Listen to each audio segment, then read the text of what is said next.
We've all heard of time to talk. I'm here to call us all out on learning to listen. We hear it all the time through any time that mental health is in the media, when any time mental health is being talked about, it's all about those people over there need to talk. And that's not the reality. Perhaps the reality is we need to learn to listen. People will talk when they feel they might be heard. We are the architects of changing that. It's easy to get caught up in this rut that mental health is something that those people over there suffer from. And so we tell them, we say, you need to talk about your problems, I'm here to listen. But is that the reality? Think about it. Could a man go to work in a factory and cry during the day? We put the onus on them. We say, if you want to cry, cry. But the reality is if a man cries in a factory, and I've been there, they'll get ridiculed. We're not ready for that. As a society, we're not ready for that. And yet we put the onus on the man that needs to cry. Go to work and cry. You can break the stigma. It's the people around them that needs to change. Think about your children. If you have a 11 or 12-year-old son or daughter and they're playing in a sports game, say it's football, and you can see they're about to cry, would you let them cry or would you try and stop them crying? Now we all want to live in a world where it's okay to cry, but the reality is we are not there yet. We need to change.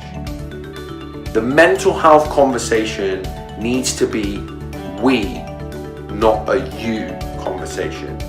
We need to stop separating. We need to stop acting like mental health struggles are something that happens to those people over there. Because the reality is it happens to us all. There's a stat flying about today for World Mental Health Day, and it's 1 in 4 people will struggle from a mental health struggle this year. I'm calling that out. I believe it's 4 in 4. That stat is 1 in 4 people will go to the doctors about a mental health struggle this year. Most don't go to the doctors, and do you know why? Because we as people have not yet created the space where that's okay. We need to learn to listen. We need to come from a place of non-judgment. The moment you sit someone down and you tell them they should talk about their problems, you're saying, I know what's wrong with you and I know how you should get better. It's a judgment. We need to go and meet people where they are. We need to show that we are going to listen from a non-judgmental standpoint, that we want to help people feel empowered to create their own change. Listening is an art that we have forgotten. Challenge yourself. How do we really expect someone that's on the brink to open up about their struggles when we can't even talk about that little bit of anxiety that we've got going on over here? And I know you've got it, we've all got it. We're all struggling with something. Now we might be doing whatever we're doing to keep it over there, out of the way, but the truth is it's there.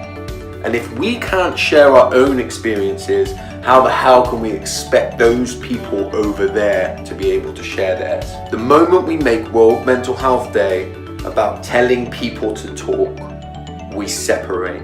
It becomes them who struggle and us who want them not to struggle. It needs to be about us.